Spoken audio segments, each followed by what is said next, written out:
42 కోట్లని ఆదా చేసిన మీరు చేసిన అప్పుల్లోంచి దాన్ని రీస్ట్రక్చరింగ్ చేసి అంత సోయి కూడా లేకుండా అడ్డగోలు అప్పులు తీసుకొస్తారు మీరు.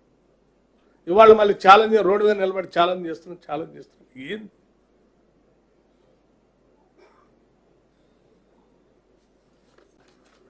మళ్ళీ నేను ఛాలెంజ్ చేసిన ఆయన రాలేదు, ఏం రాలేదు. రెండో అంశం, రాష్ట్రానికి సంబంధించి తెలంగాణ రాష్ట్రానికి సంబంధించినంత వరకు సింగరేణి కాలనీస్ ప్రభుత్వ రంగ సంస్థ. ఆ సంస్థ ఆస్తులు, వనరులు, అక్కడ పనిచేసే ఉద్యోగస్తులు అందరూ ఈ రాష్ట్రానికి సంబంధించిన ఆస్తులు. పొద్దు లేస్తే సాయంత్రం దాకా రోజుకు ఒక దగ్గర పోయి సింగరేణి మీద అబద్ధాలు పోగేసి ప్రచారం చేసుకుంటూ పోతూ ఉంటారు. ఎవరిని నష్టపరుద్దామని నేను సూటిగా అడుగుతా ఉన్నాను కేసీఆర్ గారిని. లెక్కలతో సహా 2014 నుంచి 2023 వరకు ఈ రాష్ట్రంలో ఉన్నటువంటి కోల్ బ్లాక్స్ సంబంధించి ఈ రాష్ట్రంలో ఉన్న థర్మల్ పవర్ ప్రాజెక్ట్స్కి లేకపోతే బయట ఉన్నటువంటి థర్మల్ పవర్ ప్రాజెక్ట్స్కి అమ్ముకోవటానికి పనికొచ్చేటువంటి ఉపయోగపడే సింగరేణి కోల్ బ్లాక్ సంబంధించిన కోల్ని ఈ 10 సంవత్సరాల్లో ఆ కోల్ బ్లాక్స్ని పెంచడానికి ఒక్క చిన్న ప్రయత్నమైనా మీరు చేశారా? అదనంగా ఒక కోల్ బ్లాక్ని యాడ్ చేశారా? ఉన్న థర్మల్ పవర్ ప్రాజెక్ట్స్ నడవటానికి ఉన్న కోల్ బ్లాక్స్ కోల్ మైనింగ్ అయితే ఉంటే కొన్ని మూసుకుంటూ వస్తూ ఉంటారు. మూసుకుంటూ వచ్చినటువంటి వాటి కొత్త ఓపెన్ చేసి మళ్ళీ వాటికి సరిపోయేటట్టుగా ప్రొడక్షన్ అందించే పరిస్థితి చేసుకోవాలి ఎవరైనా ప్లాన్ చేసుకుంటారు. 10 ఏళ్లలో ఉన్న థర్మల్ పవర్ ప్రాజెక్ట్స్కి అదనంగా ఏమన్నా కొత్తగా కోల్ బ్లాక్స్ మీరు యాడ్ చేశారా? 10 సంవత్సరాలు చేయలేదు కదా. కానీ కొన్ని బ్లాక్స్ మాత్రం కోల్ అయిపోయి క్లోజ్ చేశారు కదా. కనీసం క్లోజ్ చేసినటువంటి వాటికైనా మీరు ఇంకో కొత్త యాడ్ చేశారంటే చేయలేదు. అవి చేయకపోగా అదనంగా భద్రాద్రి థర్మల్ పవర్ స్టేషన్ని, యాదాద్రి థర్మల్ పవర్ స్టేషన్ని, థర్మల్ ప్రాజెక్ట్ని అయితే మీరు ప్లాన్ చేసి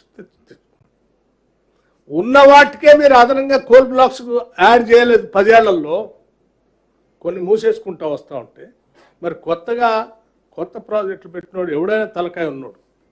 మినిమం కామన్ సెన్స్ కదా.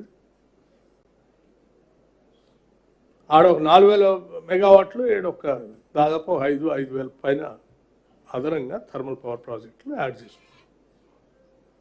సరే, మీరు మొదలుపెట్టిన దానికి మీరు వాటి మధ్యలో ఆగిపోతే అలా వదిలేస్తే భారం అని మేము రోజు నెల రివ్యూ చేస్తే అనేది ప్రొడక్షన్లో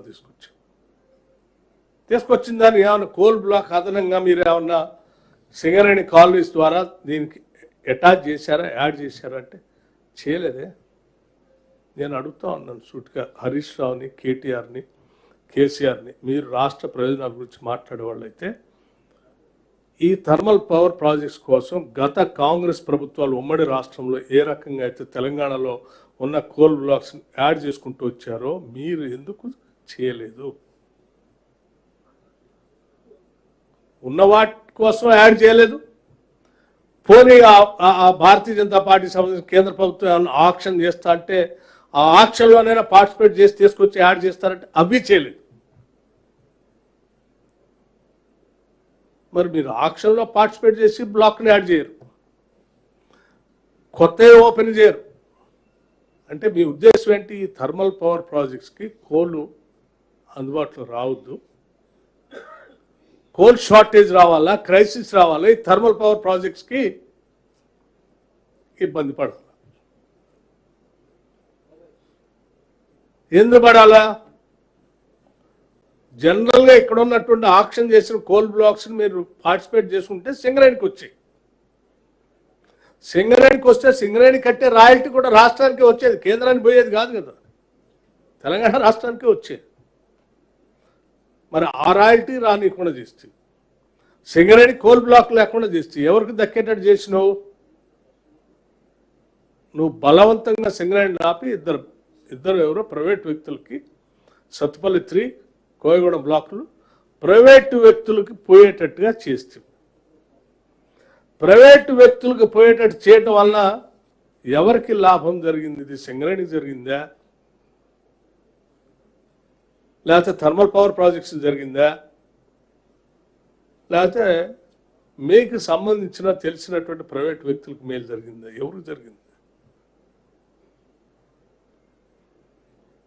దాదాపు సత్తుపల్లి 3 ఒక్క దాంట్లోనే 65 మిలియన్ టన్స్ నష్టపోతుంది. ఆ పాత వాటికే నడవటానికి సరిపోయే కోల్ లేకుండా ఈ కొత్త రాకుండా చేస్తే, ఈ కొత్త వాటికి కూడా రాకుండా చేస్తే అంతిమంగా నీ ఆలోచన ఏంటి? ఉన్న ఎగ్జిస్టింగ్ థర్మల్ పవర్ ప్లాంట్స్కి అదనంగా యాడ్ అయిన యాదాద్రికి